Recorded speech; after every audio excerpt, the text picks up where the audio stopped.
നിങ്ങൾക്കറിയാം government exam എന്ന് പറയുന്നത് ഇറ്റ്സ് നോട്ട് ഫോർ ബിഗിനേഴ്സ് അല്ലേ. ഒരു സിമ്പിളായിട്ട് നമുക്ക് നേടാൻ പറ്റുന്ന ഒരു ജോലിയല്ല government job. It's competitive exam. അതാണ് നമുക്ക് കിട്ടുന്നൊരു വലിയൊരു അഡ്വാൻറ്റേജ് എന്ന് പറഞ്ഞു കഴിഞ്ഞാൽ നമുക്ക് ഒരുപാട് എക്സാംസ് പെർഫോം അറ്റൻഡ് ചെയ്യാൻ പറ്റും എന്നുള്ളതാണ്. അപ്പോൾ അതിലൂടെ തന്നെ കിട്ടുന്നൊരു കോൺഫിഡൻസ്. ഈ SSC പഠിക്കുന്ന കുട്ടികളുടെ പ്ലാൻ ബി എന്ന് പറഞ്ഞ സംഭവമാണ് റെയിൽവേ. അതിന് സിലബസിൽ കുറച്ച് മൈനർ ചേഞ്ചസ് അല്ലാതെ വേറെ ഒന്നുമില്ല. സാറുമാരുടെ ഹെൽപ്നെസ് നമുക്ക് എന്തൊരു ആവശ്യം ഉണ്ടെങ്കിലും ഇപ്പം കോൺടാക്ട് ചെയ്യും. ഇപ്പോൾ വാട്സപ്പ് മെസ്സേജ് എല്ലാ സാറുമാരും അപ്പുറത്തെ റെസ്പോണ്ട് ചെയ്യും. ഇപ്പോൾ സാറിനെ ആണെങ്കിലും നമ്മളൊരു സാറുമാർ എന്ന ഉപരി ഒരു ഫ്രണ്ട്സ്. ഇന്ത്യൻ റെയിൽവേയിൽ ആക്ച്വലി ജോലി കിട്ടുന്ന വലിയ അഭിമാനമാണ്. മാത്രമല്ല ഇപ്പൊ ഈ റെയിൽവേ അല്ലെങ്കിൽ സെൻട്രൽ ഗവൺമെന്റ് ജോലിയിലൊക്കെ മലയാളികളുടെ സാന്നിധ്യം കുറവാണ്. റെയിൽവേന്റെ കേസ് പറയുകയാണെങ്കിൽ നമുക്ക് അവിടെ ടൈം കുറേ ഉണ്ടാവും, അങ്ങനെയുള്ളൊരു ഫീൽ വരും. അപ്പം തന്നെ നമുക്ക് അവിടെ ഒരു കോൺഫിഡൻസ് തീർച്ചയായിട്ടും വരും. ഹായ്, ടീമേറ്റ്സിൻ്റെ ഏറ്റവും പുതിയ അച്ചീവേഴ്സ് ടോക്കിലേക്ക് ഏവർക്കും സ്വാഗതം. ഇന്ത്യൻ റെയിൽവേ ലോകത്തിലെ തന്നെ 4ാമത്തെ ഏറ്റവും വലിയ റെയിൽവേ ലൈനാണ് ഇന്ത്യയുടേത്. നമ്മൾ 2025 കഴിഞ്ഞു 2026 എന്ന വർഷത്തിലേക്ക് പോവാണ്. നമ്മളൊന്ന് തിരിഞ്ഞു നോക്കുമ്പോൾ 2025 ടീമേറ്റ്സിനെ സംബന്ധിച്ച് ഒരുപാട് റിസൾട്ടുകൾ നമുക്ക് സമ്മാനിക്കാൻ കഴിഞ്ഞു എന്നുള്ളതാണ് ഞങ്ങളെ സംബന്ധിച്ച് വലിയ സന്തോഷം നൽകുന്ന കാര്യം. ലാസ്റ്റ് വന്ന RRB ALP റിസൾട്ടിലും വലിയ നേട്ടം കൊഴിയാൻ ടീമേറ്റ്സിന് സാധിച്ചു എന്നുള്ളതാണ്. ഇന്ന് ഈ വീഡിയോയിലൂടെ നിങ്ങൾ കേൾക്കാൻ പോകുന്നത് assistant loco pilot RRB ALP exam crack ചെയ്ത എൻ്റെ കൂടെ ഇരിക്കുന്ന ഗൗതം ആൻഡ് അക്ഷയ്. ഇവരുടെ സ്റ്റോറിയാണ്. ഏതൊരു അച്ചീവേഴ്സ് ടോക്കിലും നിങ്ങൾ കേൾക്കാൻ ആഗ്രഹിക്കുന്ന കാര്യം അത് അവരുടെ ജേണിയാണ്. അവരതിനു വേണ്ടി എടുത്ത എഫേർട്ടാണ്. അവർ പഠിച്ച അല്ലെങ്കിൽ അവർ മിസ്റ്റേക്കുകളിൽ നിന്ന് പഠിച്ച് അവർ നേടിയ ഈ വിജയത്തെക്കുറിച്ചാണ്. സോ കേൾക്കാം നമുക്ക്. ഗൗതം, സോ ഒരു അച്ചീവർ എന്ന നിലയ്ക്ക് നിങ്ങൾ പറയുന്ന കാര്യങ്ങൾ കേൾക്കാൻ ഇവിടെ ഒരു കൂട്ടം ആൾക്കാരുണ്ട്. നിങ്ങൾക്കറിയാം ഗവൺമെൻറ് എക്സാം എന്ന് പറയുന്നത് ഇറ്റ്സ് നോട്ട് ഫോർ ബിഗിനേഴ്സ് അല്ലേ. ഒരു സിമ്പിളായിട്ട് നമുക്ക് നേടാൻ പറ്റുന്ന ഒരു ജോലിയല്ല government job. It's competitive exam. അപ്പോൾ ഈ ഒരു മേഖലയിൽ ഒരു അച്ചീവർ എന്ന നിലയ്ക്ക് ഗൗതമിന് എന്താണ് ഇപ്പോൾ ഒരു എക്സാം ക്രാക്ക് ചെയ്തു, ഒരു ലോട്ട് ഓഫ് എഫേർട്സിന് ശേഷമാണ് ഗൗതം ഇപ്പോൾ ഒരു ജോലിയിൽ എത്തിയിരിക്കുന്നത്. സോ എന്താണ് ഈ ഒരു മോമെന്റിലെ സന്തോഷം? എന്താണ് ആദ്യം തന്നെ എനിക്ക് തോന്നുന്ന ഒരു ആശ്വാസം തന്നെയാണ് ആക്ച്വലി. എന്ന് വെച്ചാൽ നമ്മൾ ഒരു കോമ്പറ്റീവ് ഫീൽഡിലേക്ക് വരുന്ന സമയത്ത് ഉണ്ടാകുന്ന ടെൻഷനും ആ ഒരു കൺഫ്യൂഷൻസും കുറേ കാര്യങ്ങളുണ്ട്. അപ്പോൾ അതിൽ നിന്നൊക്കെ ബ്രേക്ക് ചെയ്ത് നമ്മൾ ഫൈനലി ഇറങ്ങി എന്നുള്ളത് അതാണ് ആക്ച്വലി അതിൻ്റെ ഒരു ഫസ്റ്റ് തിങ്.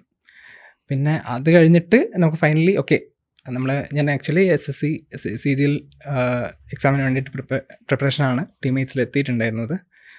അപ്പോൾ അത് പഠിക്കുന്നതിൻ്റെ സൈഡിലായിട്ട് എഴുതിയൊരു എക്സാം ആയിരുന്നു ആക്ച്വലി. നമുക്കത് ഈ SSC എക്സാമുകളുടെ ഒരു സിലബസ് വെച്ച് നോക്കുകയാണെങ്കിൽ നമുക്ക് കാണാൻ പറ്റും ഒരുപാട് എക്സാം സിമിലറാണ്. അത് വലിയൊരു കാര്യമാണ്. SSC പ്രിപ്പയർ ചെയ്യുന്ന സമയത്ത് നമുക്കുള്ള ഏറ്റവും വലിയൊരു അഡ്വാൻറ്റേജ് ആണ്. നമുക്ക് SSCയുടെ പ്ലാൻ ബി ആണ്.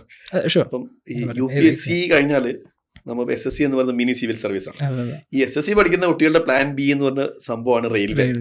അതിന് സിലബസിൽ കുറച്ച് മൈനർ ചേഞ്ചസ് അല്ലാതെ വേറെ ഒന്നുമില്ല. അതെ, സിലബസ് മെയിനായിട്ട് അതാണ് നമുക്ക് കിട്ടുന്നൊരു വലിയൊരു അഡ്വാൻറ്റേജ് എന്ന് പറഞ്ഞു കഴിഞ്ഞാൽ നമുക്ക് ഒരുപാട് എക്സാംസ് പെർഫോം അറ്റൻഡ് ചെയ്യാൻ പറ്റും എന്നുള്ളതാണ്.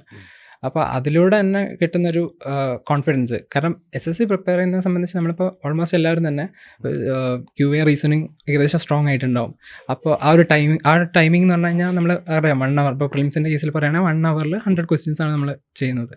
അപ്പോൾ ഓട്ടോമാറ്റിക്കായിട്ട് ഇപ്പോൾ റെയിൽവേൻ്റെ കേസ് പറയുകയാണെങ്കിൽ നമുക്ക് അവിടെ ടൈം കുറേ ഉണ്ടാവും, അങ്ങനെയുള്ളൊരു ഫീൽ വരും. അപ്പോൾ തന്നെ നമുക്ക് അവിടെ ഒരു കോൺഫിഡൻസ് തീർച്ചയായിട്ടും വരും.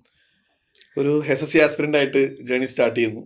ഇപ്പം 2026 ശരിക്കും ന്യൂ ഇയർ ഗിഫ്റ്റ് പോലെ ഇപ്പോൾ ഈ ജോലി. തീർച്ചയായിട്ടും ഓക്കെ, നമ്മൾ കുറച്ചധികം പ്രിപ്പറേഷന് വേണ്ടി കഷ്ടപ്പെട്ടിട്ടുണ്ടാവും ആക്ച്വലി. അതെ, 2023 സ്റ്റാർട്ട് ചെയ്തത്. ഒരു ഹാർഡ് ജേണിയാണ് 2 വർഷം. അത് അതെ തീർച്ചയായിട്ടും വീട്ടുകാരുടെ റെസ്പോൺസ് പറഞ്ഞാൽ ഫസ്റ്റ് ഓഫ് ഓൾ എനിക്ക് ഏറ്റവും കൂടുതൽ ഒരു ഇത് പറയാനുള്ളത് എൻ്റെ അച്ഛനും അമ്മയും തന്നെയാണ്. കാരണം എന്ന് വെച്ചാൽ അവരുടെ ഒരു പോസിറ്റീവ് സൈഡ് മീൻസ് ഒരിക്കലും എന്നോട് എനിക്ക് പ്രഷർ കിട്ടിയിട്ടുണ്ടായിരുന്നില്ല എൻ്റെ വീട്ടിൽ നിന്ന്. ടു ബി വെരി ഫ്രാങ്ക്, അവർക്കും ടെൻഷൻ ഉണ്ടായിട്ടുണ്ട് എനിക്കറിയാം. പക്ഷേ അച്ഛൻ്റെ ഒക്കെ ഒരു പോസിറ്റീവായിട്ടാണ് എപ്പോഴും അത് നിനക്ക് കിട്ടും എന്നുള്ളൊരു ആറ്റിറ്റ്യൂഡാണ് അച്ഛൻ എപ്പോഴും ഉണ്ടായിട്ടുള്ളത്. ആ ഒരു സപ്പോർട്ട് അതാണ് എനിക്ക് ഏറ്റവും. അതായത് ഇപ്പോൾ അല്ലെങ്കിൽ ഞാൻ എപ്പോഴേ ഇത് നിർത്തി പോകേണ്ടതെന്ന് വെച്ചാൽ നമ്മൾ ഇറങ്ങിയിട്ട് എപ്പോഴും നിർത്തി പോകേണ്ട ഒരു സമയം. ബാക്ക് സപ്പോർട്ട് കിട്ടുന്നില്ല, നമ്മൾ തീർച്ചയായിട്ടും നിർത്തി. അതെ, ആരെങ്കിലും ഇപ്പൊ പിന്നെ നമ്മളോട് അതിൽ നിന്ന് നേടിയെടുക്കുന്ന ആൾക്കാരൊക്കെ ഉണ്ട്. കാരണം ഉണ്ട്, തീർച്ചയായിട്ടും ഇപ്പൊ ഫുള്ളി എല്ലാ യൂണിവേഴ്സ് മൊത്തം നമ്മൾ സപ്പോർട്ട് ആവില്ല. അതെ, എല്ലാം അഗൈൻസ്റ്റ് ആയിട്ടും വരാം. തീർച്ചയായിട്ടും വരാം. കുറെ ആൾക്കാരുടെ ചില ക്വസ്റ്റ്യൻസ് ചിലപ്പോൾ അവരുടെ നമ്മളോടുള്ള ഒരു കൺസേൺ വെച്ചിട്ടായിരിക്കും, നമ്മളൊരിക്കലും അവർ നമ്മളെ ബുദ്ധിമുട്ടിക്കണം എന്ന് വിചാരിച്ചിട്ട്. നമ്മൾ ചോദിക്കുന്നത് ചില ആൾക്കാർ ചോദിക്കുന്നത് നമ്മളാക്കാൻ വേണ്ടിയിട്ടായിരിക്കും. വളരെ അതെ, കൂടുതൽ ആൾക്കാർ നമ്മളോടുള്ള ഒരു സ്നേഹം കൊണ്ട് തന്നെ ചോദിക്കും. പക്ഷെ നമ്മളുടെ ഒരു ആംഗിളിൽ നോക്കുമ്പോൾ നമുക്ക് അതൊരു എന്താ പറയാ, ഒരു പ്രഷറാണത്. പക്ഷെ ആ പ്രഷർ ഒരിക്കലും എന്റെ വീട്ടിൽ നിന്ന് എനിക്ക് തോന്നില്ല. അതുകൊണ്ട് തന്നെയാണ് ഇപ്പൊ പ്രഷർ ഒഴിവായ ഫീൽ ഇല്ലേ? തീർച്ചയായിട്ടും. ഇനി ചോദ്യം കേൾക്കേണ്ട ധൈര്യമായിട്ട് പറയാറുണ്ട്. തീർച്ചയായിട്ടും അതെ.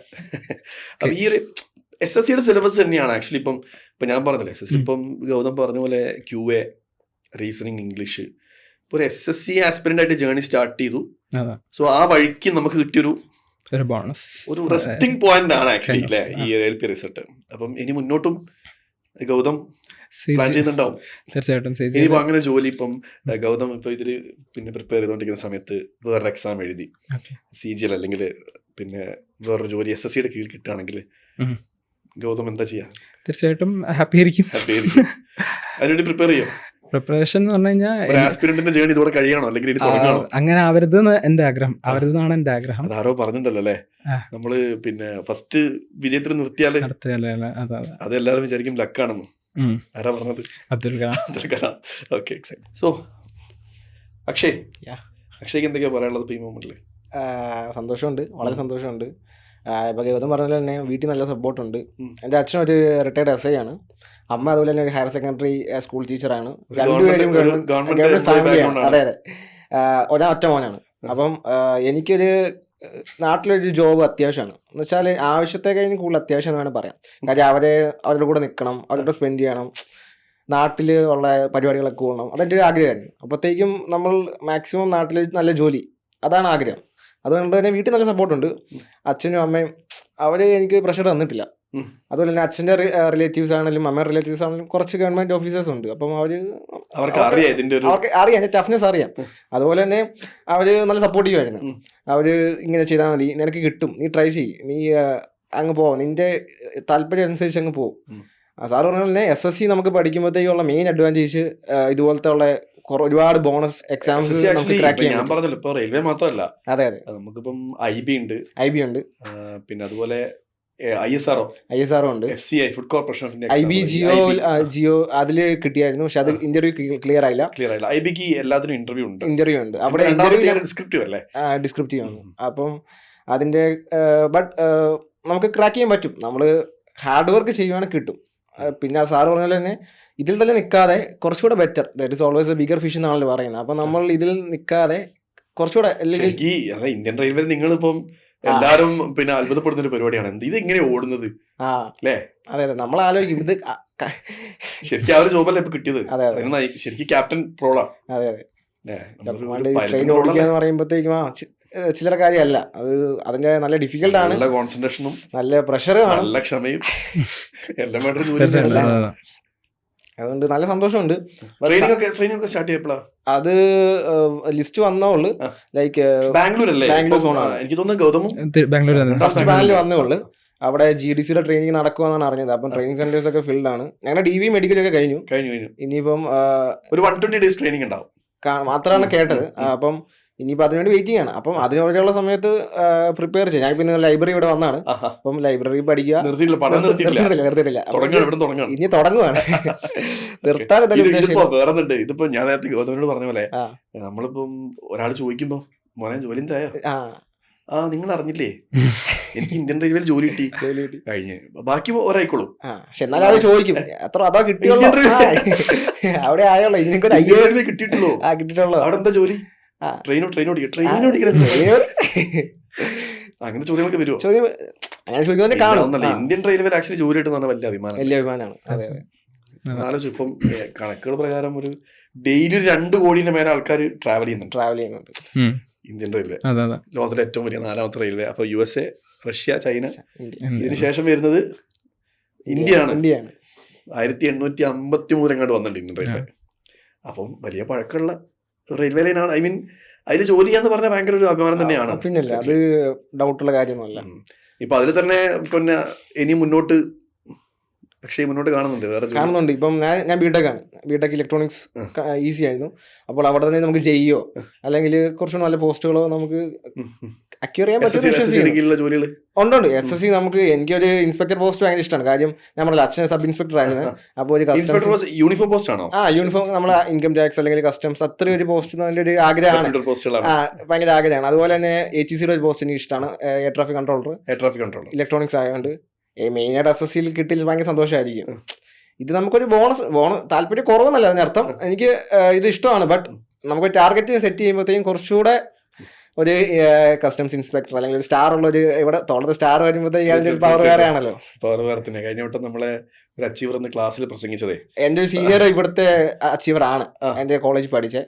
അപ്പോഴത്തേക്കും സ്റ്റാറ്റസും ഫോട്ടോ ഒക്കെ ഞാൻ കണ്ടിട്ടുണ്ട്. അപ്പൊ അത് നമുക്ക് ഇൻസ്പിറേഷൻ ആണ്. അതുപോലെ ഇപ്പൊ GST full time uniform post ഒന്നല്ല, അല്ലെങ്കിൽ നമുക്കൊരു എന്നാലും പക്ഷെ നമുക്ക് എന്തെങ്കിലുമൊക്കെ പിന്നെ ഔട്ട്റീച്ച് പർപ്പസ് ഒക്കെ ഉണ്ടാകുമ്പോഴാണ് യൂണിഫോമിൽ പോവാ. പക്ഷെ ഈ സെൻട്രൽ പോലീസ് CPO ഒക്കെ അതെ അതിലൊക്കെ നമ്മൾ സ്ഥിരം യൂണിഫോം പോസ്റ്റ് ആണ്. അപ്പൊ യൂണിഫോം പോസ്റ്റ് ആഗ്രഹിച്ചു, ഇപ്പം തൽക്കാലം എത്തിപ്പെട്ടത് ഞാൻ PSCയിൽ SI മെയിൻസ് എഴുതിയായിരുന്നു, കിട്ടുമെന്ന് അറിയില്ല, അതിന്റെ റിസൾട്ട് വന്നിട്ടില്ല. ഒന്നുകൂടെ കൊടുത്തിട്ടുണ്ട്, ഇപ്പൊ പിന്നെ ഞാൻ വിളിച്ചിട്ടുണ്ട്. കിട്ടട്ടെ, PSCയും SSCയും UPSCയും എല്ലാം ട്രൈ എല്ലാം കിട്ടണം, അത്രേ ഉള്ളു. ഓക്കെ. സോ ഗൗതം, ഒരു ജേണി ഒന്ന് സിമ്പിൾ ആയിട്ടൊന്ന് പറഞ്ഞേ. ഇങ്ങനെ ഒരു ആസ്പിരന്റ് ജേണി, ഒരു SSC സ്റ്റാർട്ട് ചെയ്യുന്നു, ഇപ്പോൾ നിൽക്കുന്നു, മറ്റു കാരണം നിങ്ങൾക്ക് കേൾക്കണം എന്ന് ആഗ്രഹിക്കുന്ന ഒരു കാര്യം എന്താണ് ആക്ച്വലി? ഇപ്പൊ എങ്ങനെ പ്രിപ്പയർ ചെയ്തു, എന്ത് പഠിച്ചു, എങ്ങനെ പഠിച്ചു, ഒരു ദിവസം എത്ര മണിക്കൂർ പഠിക്കും, ഇതൊക്കെ എല്ലാ വീഡിയോസിലും കാണുന്നത് തന്നെയാണ്. പക്ഷെ എന്നാലും ചോദിക്കും. ഇതിലേക്ക് വന്നതെന്ന് പറഞ്ഞു കഴിഞ്ഞാൽ തന്നെ ഞാൻ ബിടെക് ആണ്, ട്രിപ്പിൾ ചെയ്യുന്നു. അപ്പം ഒരു കാര്യം IT ജോബിലേക്ക് പോകുന്നില്ല എന്നുള്ളൊരു ഒരു ഒരു എന്താ പറയുക, ഒരു ഉറപ്പ്, അല്ലെങ്കിൽ അത് നല്ലതാ ഒരു ഇതുണ്ടായിരുന്നു. അപ്പോൾ അത് നല്ലതാണ് തീർച്ചയായിട്ടും. പക്ഷെ എൻ്റെ ഒരു ബാക്ക്ഗ്രൗണ്ട് വെച്ചിട്ട് ഓരോരുത്തർ താല്പര്യവും കാര്യങ്ങളൊക്കെ. അതെ. അപ്പോൾ അങ്ങനെയാണ് ശരിക്കും പറഞ്ഞു കഴിഞ്ഞാൽ ഒരു ഫെഡറൽ ബാങ്കിൻ്റെ ഒരു എക്സാം ക്ലിയറായി, അതിൻ്റെ ഇൻ്റർവ്യൂവിൽ ഫെയിലായി. അങ്ങനെയാണ് ആക്ച്വലി ഞാൻ ഇതിലേക്ക്. അതുവരെ SSC എന്ന് പറഞ്ഞാൽ കൂടുതൽ നമ്മളിപ്പോൾ അറിയാലോ, ബിടെക് എന്ന് പറഞ്ഞാൽ അറിയാലോ, ലൈക്ക് നമ്മൾ ഒരു സെം എക്സാം വരുന്നു, എക്സാമിൻ്റെ വളരെ അടുത്ത ദിവസം പഠിക്കുന്നു, അങ്ങനെ പാസ്സാവണം എന്നുള്ളൊരു ഉദ്ദേശത്തോടുകൂടി മാത്രം പോയിക്കൊണ്ടിരിക്കുന്ന സമയത്താണ് നമ്മൾ ഈ കോമ്പറ്റേറ്റീവ് ഈ ഒരു വേൾഡിലേക്ക് വരുന്നത്. ഇതൊരു എൻ്റയർലി ഡിഫറെൻ്റ് ആണ്. അവിടുത്തെ കോമ്പറ്റീഷനൊന്നും എന്താ പറയുക, അങ്ങനെ റിയൽ കോമ്പറ്റീഷൻ ഉള്ള ഒരു ഫീൽഡാണ്. അതിപ്പോൾ നമ്മൾ ഏത് എക്സാം എടുത്തു കഴിഞ്ഞാൽ ഏത് ലെവലിൽ എടുത്തു കഴിഞ്ഞാലും കോമ്പറ്റീഷൻ ഭയങ്കരമാണ്. ഇന്ത്യ എന്ന് പറഞ്ഞ രാജ്യത്ത് അത്രയും പോപ്പുലേഷൻ ഉണ്ട്, ഓട്ടോമാറ്റിക്കായിട്ട് ആൾക്കാരുടെ. അതെ അതെ. അപ്പോൾ അങ്ങനെ ഇതിലേക്ക് മാത്രമല്ല, ഇപ്പൊ ഈ റെയിൽവേ അല്ലെങ്കിൽ സെൻട്രൽ ഗവൺമെന്റ് ജോലിയിലൊക്കെ മലയാളികളുടെ സാന്നിധ്യം കുറവാണ്. ഇപ്പോഴാണ് ആ ഒരു ഹിസ്റ്ററി ഇപ്പൊ മാറിക്കൊണ്ടിരിക്കുന്നുണ്ട്. പ്രത്യേകിച്ച് ആ കോവിഡിന് ശേഷം സത്യം ഒരു ഭയങ്കര ചേഞ്ച്. ഈ സെൻട്രൽ ഗവൺമെന്റ് ഓഫീസിലൊക്കെ പോയി കഴിഞ്ഞാല് നമ്മൾ ഹിന്ദി പഠിക്കുന്ന ഇവര് ഓഫീസർമാർ മൊത്തം ഹിന്ദിക്കാരായിരിക്കും, റെയിൽവേയിലായാലും. അപ്പൊ നമ്മള് നോർത്ത് ഇന്ത്യക്കാരെന്നൊക്കെ പറയും, ഒരു വിവേചന അങ്ങനെ കാണിക്കല്ല, എന്നാൽ north Indians especially Bihar UP ആൾക്കാരാണ് അധികവും ഇതിലുണ്ടാവുക. പക്ഷെ ആ ഒരു ചരിത്രം മാറി തുടങ്ങി. ഇപ്പൊ നമ്മളെ മലയാളി പിള്ളേർ എല്ലായിടത്തും പവർ കാണിക്കാൻ തുടങ്ങി എന്നുള്ള വലിയ സംഭവമാണ്. അതിന്റെ ഭാഗമാണ് ഇപ്പൊ നിങ്ങളും. Okay, so same question Akshay, ഒരു ജേണി പ്രിപ്പറേഷൻ, അതിൽ നിങ്ങൾ രണ്ടാളും പറഞ്ഞിട്ട് വേറെ കാര്യം അറിയാം. ഇപ്പം ഒരു ടീംമേറ്റ്സ് അക്കാദമി നിങ്ങളുടെ ലൈഫിൽ ഉണ്ടാക്കിയൊരു ചേഞ്ച്, ഇപ്പൊ ഈ ഒരു അച്ചീവർ ആവാന്നുള്ളൊരു ചേഞ്ച് ഉണ്ടാക്കിയൊരു കഥയും കൂടെ നിങ്ങൾ പറയാം. ജേണി പറയുമ്പോഴത്തേക്കും ഈ LPക്ക് 3 എക്സാം ഉണ്ടായിരുന്നു, CBT 1, CBT 2, പിന്നെ ഒരു CBAT aptitude exam. Actually 5 exam നടത്തി. റെയിൽവേയിൽ ചെറിയ സർവർ ഇഷ്യൂ ഒക്കെ വന്നുകൊണ്ട് പിന്നെ നടത്തി. പിന്നെ അതിൽ കൂടുതൽ ആപ്റ്റിറ്റ്യൂഡാണ്, GK കുറച്ച് കുറവാണ്, റീസണിങ് അല്ലെങ്കിൽ ആപ്റ്റിറ്റ്യൂഡാണ് എനിക്ക് കൂടുതൽ വെയിറ്റേജ് ഉള്ളത്. അപ്പം നമ്മൾ ഇവിടെ ടീമേറ്റ്സിൽ നമ്മൾക്ക് കുറച്ചുകൂടെ SSC റിലേറ്റഡ് ആയതുകൊണ്ട് നമുക്ക് ഇത് ഭയങ്കര എളുപ്പമാണ്. ആപ്റ്റിറ്റ്യൂഡ് വരുമ്പോഴത്തേക്കും നമുക്ക് മിക്ക എക്സാം ഈ CBT 2 ഒക്കെ എഴുതിക്കുകയാണെങ്കിൽ എനിക്ക് ടൈം ഫ്രീ ആയിരുന്നു. നമുക്ക് അപ്രോക്സിമേറ്റ്ലി ഒരു 100 ക്വസ്റ്റ്യൻസ് കാണും, അതിൽ 100 ആപ്റ്റിറ്റ്യൂഡ് ക്വസ്റ്റ്യൻസ് കാണും. അതൊക്കെ 100 മിനിറ്റ് അത്ര സമയം വേണ്ടായിരുന്നു. നമുക്ക് ഫ്രീ ആയിട്ട് നമുക്ക് സിമ്പിളായിട്ട് അറ്റംപ്റ്റ് ചെയ്യാൻ പറ്റും. അത് ഇവിടുത്തെ ഒരു ഹെൽപ്പ് വളരെ ഇമ്പോർട്ടൻ്റ് ആണ്, അത് പറയാതിരിക്കാൻ പറ്റത്തില്ല. എടുത്തു പറയുകയാണെങ്കിൽ ഒരു ബെസ്റ്റ് ഹെൽപ്പായിട്ട് പിന്നെ ആക്ച്വലി ഫീൽ ചെയ്ത് എന്താണ് ആക്ച്വലി ടീംമേറ്റ്സിന്റെ ഭാഗത്തുനിന്ന്? ഇപ്പം അങ്ങനെ എടുത്തു പറയുമ്പോഴത്തേക്കും എന്താ പറയണ്ടേ, സാറുമാരുടെ ഹെൽപ്നെസ്. നമുക്ക് എന്തൊരു ആവശ്യം ഉണ്ടെങ്കിലും ഇപ്പം കോൺടാക്ട് ചെയ്യും, ഇപ്പോൾ വാട്സപ്പ് മെസ്സേജ് എല്ലാ സാറുമാരും അപ്പം തന്നെ റെസ്പോണ്ട് ചെയ്യും. ഇപ്പോൾ സാറിനെ ആണെങ്കിലും നമ്മളൊരു സാറുമാർ എന്ന ഉപരി ഒരു ഫ്രണ്ട്സ് ഒരു കമ്മ്യൂണിക്കേഷൻ കുറച്ചുകൂടെ എന്താ അറിയില്ല, എനിക്ക് പറയാൻ പറ്റുന്നില്ല. നമുക്കൊരു ആവശ്യം, നമുക്ക് എന്ത് ഹെൽപ്പ് വേണമെങ്കിലും ഇവിടെ കിട്ടും. അതുപോലെ തന്നെ ലൈബ്രറി ഫുൾ ടൈം അവൈലബിൾ ആണ്. നമുക്ക് ലൈബ്രറി വരുമ്പോൾ നമുക്ക് പഠിക്കാൻ തോന്നും. ഞാനതാണ് മിക്ക ദിവസം ലൈബ്രറി വരുന്നതിൻ്റെ മെയിൻ കാരണം. നമ്മൾ രാവിലെ 7 മണിക്ക് ഞാൻ ഹോസ്റ്റലിൽ നിന്ന് ഇറങ്ങുമ്പോൾ നമുക്ക് സീറ്റ് പിടിക്കണം, നമുക്ക് അവിടെ ഇരുന്ന് പഠിക്കണം. അവിടെ ഇരുന്ന് എല്ലാവരും പഠിക്കുന്നത് കാണുമ്പോൾ നമുക്ക് പഠിക്കാൻ തോന്നും. നമുക്കൊരു മോട്ടിവേഷൻ കിട്ടും. അവിടെ ഇരിക്കുമ്പോഴത്തേക്കും നമ്മൾ രാവിലെ 7 മണിക്ക് എന്തിനാണ് വരുന്നത്, പഠിക്കാൻ. നമുക്ക് സീറ്റ് വേണം, എന്നുവെച്ചാൽ അവിടെ ഇരുന്നാൽ നമുക്ക് പഠിക്കാൻ പറ്റും എന്നൊരു വിശ്വാസം നമുക്കുണ്ട്. അത് ഇവിടെ വന്നിട്ടാണ് ഞാൻ കണ്ടത്. അതുകൊണ്ടാണ് ഞാൻ എൻ്റെ ഫ്രണ്ടും രാവിലെ ഹോസ്റ്റലിൽ കുളിച്ച് നേരത്തെ ഇറങ്ങി ഇവിടെ വന്നെങ്കിൽ ഇരിക്കും, സീറ്റ് പിടിക്കും, ഇവിടുന്ന് പഠിക്കും. വൈകിട്ടാണ് പോകുന്നത്. മോക്ക് ടെസ്റ്റും എല്ലാം ഇവിടെ വൈഫൈ ഉള്ളതുകൊണ്ട് നമുക്ക് ലാബ് കൊണ്ടുവന്നിട്ട് ഫുൾ നമുക്ക് എല്ലാ സൗകര്യവും ഉണ്ട്. ജസ്റ്റ് നമുക്ക് എഫേർട്ട് കൊടുത്താൽ മാത്രമേ, വേറെ ഒന്നും വേണ്ട. അതാണ് അത്, അത്രേ ഉള്ളു. അതുകൊണ്ട് വേറെ ഒന്നും പറയാനില്ല. മെൻറ്റർഷിപ്പിനെ കുറിച്ച് പറയുകയാണെങ്കിൽ, അതായത് ഇപ്പോൾ നമുക്ക് സന്ദേശ് സാറ് തരുന്നൊരു ഇതെന്ന് പറഞ്ഞു കഴിഞ്ഞാൽ ഇൻഡിവിജ്വൽ ഇതാണ് തരുന്നത്. ഓരോ ആളുകൾ എങ്ങനെ ഡിഫറെൻ്റ് ആണ്. സോ അപ്പോൾ അത് നോക്കിയിട്ടാണ് സാർ അറേഞ്ച് ചെയ്യുക. ഇപ്പോൾ സാറിൻ്റെ രീതി എന്ന് വെച്ചാൽ നമ്മളിപ്പോൾ ടെസ്റ്റിൻ്റെ സ്കോറൊക്കെ അനലൈസ് ചെയ്യാം. നിങ്ങളൊരു മോക്ക് വെക്കുകയാണെങ്കിൽ ആ മോക്കിൽ ലോ സ്കോർ കിട്ടിയ ആൾക്കാരെ സാർ കൂടുതൽ പ്രൈവറ്റ് കൊടുക്കാറുണ്ട്. തീർച്ചയായിട്ടും. അതെങ്ങനെ സ്കോർ കുറഞ്ഞു, അതായത് കഴിഞ്ഞ സ്കോർ അടക്കം നോക്കും. ലാസ്റ്റ് എക്സാമിന് നിങ്ങൾക്ക് സ്കോർ, ഈ എക്സാമിന്റെ സ്കോർ, ഇത് രണ്ടുകൂടെ കമ്പയർ ചെയ്യും, എവിടെയാണ് പാടുന്നത്. ഈ ഒരു സാധനം എക്സാക്ട്ലി ഭയങ്കര ഹെൽപ്ഫുൾ ആയിട്ട് എല്ലാവരും പറയാറുള്ള കാര്യമാണ്. ഒരു എക്സാം കഴിഞ്ഞിട്ട് ഇപ്പോൾ അതിൻ്റെ നമ്മളിപ്പോൾ ഒരു എക്സാം പോയി, അപ്പോൾ സാറ് ആദ്യം തന്നെ അവർക്കുള്ള മോട്ടിവേഷൻ്റെ ഒരു ഓഡിയോ നമുക്ക് തരാറുണ്ട്. അപ്പോൾ അത് എന്നുവെച്ചാൽ നിങ്ങൾക്ക് കരഞ്ഞോളൂ എന്ന് പറഞ്ഞിട്ട് 2024 CGL പ്രിലിംസിൻ്റെ റിസൾട്ട് വന്ന ദിവസം ആക്ച്വലി സാർ ഒരു ഓഡിയോ ആദ്യം ഇതാ പറഞ്ഞത്. അച്ചീവേഴ്സിനെ കുറിച്ച് അല്ലെങ്കിൽ പ്രിലിംസ് ക്ലിയർ ആയവരെ കുറിച്ച് പറയാതെ ഔട്ടായവരോട് പറഞ്ഞു ലൈക്ക് ഓക്കെ നിങ്ങൾ കരഞ്ഞോളൂ, സമയമെടുത്തു, 2 ദിവസം സമയമെടുത്തു. അത് ശരിക്കും പറഞ്ഞാൽ ഒരു ചെറിയ കാര്യമില്ല, ആ ഒരു ആറ്റിറ്റ്യൂഡ് എന്ന് പറയുന്നത്. അപ്പോൾ അത് നമുക്ക് ഭയങ്കര പോസിറ്റീവുള്ള കാര്യമാണ്. അതുപോലെ തന്നെ ഇപ്പോൾ പറഞ്ഞ പോലെ അവൈലബിലിറ്റി സാറായിട്ടാണ് കൂടുതൽ നമ്മളിപ്പോൾ SSC സ്റ്റുഡൻസിന് കൂടുതലായിട്ട് സാറായിട്ടാണ് ടച്ച് ഉണ്ടാവുക. അപ്പോൾ ആ ഒരു അവൈലബിലിറ്റി നമ്മൾ മെസ്സേജ് അയച്ചു കഴിഞ്ഞാൽ എത്ര പെട്ടെന്ന് തന്നെ നമുക്ക് റിപ്ലൈ കിട്ടും. ആയിക്കോട്ടെ. അപ്പോൾ അങ്ങനെയൊക്കെയാണ് നിങ്ങളുടെ ഒരു കഥ എന്ന് പറയുന്നത്. അപ്പോൾ ഒരു റിലാക്സിങ് പോയിന്റിലേക്ക് എത്തി പറയാം. നമുക്കൊന്നും തൽക്കാലം ഓക്കെ. എനിവേ അപ്പൊ നമ്മളെന്തായാലും ഇനി മുന്നോട്ടും നിങ്ങൾക്ക് വലിയ വലിയ വിവരങ്ങളിലേക്ക് എത്തട്ടെ. നിങ്ങൾ ആഗ്രഹിച്ചതല്ല എങ്കിൽ ഇനിയും വിവരങ്ങളിലേക്ക് ഇപ്പൊ നമ്മൾ പറഞ്ഞല്ലോ, അതിന് നിർത്തരുത്. നമ്മൾ ഒരു അച്ചീവ്മെന്റ് നമ്മൾ നിർത്താൻ പാടില്ല. ഒന്ന് കിട്ടിക്കഴിഞ്ഞാൽ പിന്നെ കിട്ടുന്നു. അതൊരു ഇതിന്റെ ഒരു സത്യാവസ്ഥയാണ്. അപ്പൊ ഇനി ട്രൈ ചെയ്യാം, വലിയ വലിയ വിവരങ്ങളൊക്കെ എത്തട്ടെ. പ്രാർത്ഥന. ഓക്കെ. സോ നിങ്ങൾ ഒരുപാട് കാര്യങ്ങൾ കേട്ടു. ഗൗതം പറഞ്ഞു, അക്ഷയ് പറഞ്ഞു. ഒരു അച്ചീവറുടെ ജേർണി ഒരിക്കലും നമുക്ക് ചെറുതായിട്ട് കാണാൻ കഴിയില്ല. എടുക്കുന്ന എഫേർട്ടുള്ളൂ. ഒരു കംഫർട്ട് സോൺ ബ്രേക്ക് ചെയ്യുക എന്ന് പറഞ്ഞാൽ ചെറിയ കാര്യമല്ല. അതിന് പ്രിപ്പറേഷന് വേണ്ടിയിട്ട് അപ്പം ഇതിനിടയ്ക്ക് ഒരുപാട് ഫെയിലിയേഴ്സ് വരും. ആ ഫെയിലിയേഴ്സൊക്കെ അതിജീവിക്കുന്ന ആളാണ് ശരിക്കും ഈ വിജയ് എന്ന് പറയുന്നത്. അപ്പോൾ അത്തരത്തിലൊരാളാവാൻ ശ്രമിക്കുക, നല്ലപോലെ പഠിക്കുക. ഒരു നാളെ നിങ്ങൾക്കും ഇതേപോലെ നല്ല നല്ല വിവരങ്ങൾ എത്താൻ കഴിയട്ടെ എന്ന് ആശംസിക്കുന്നു. Thank you.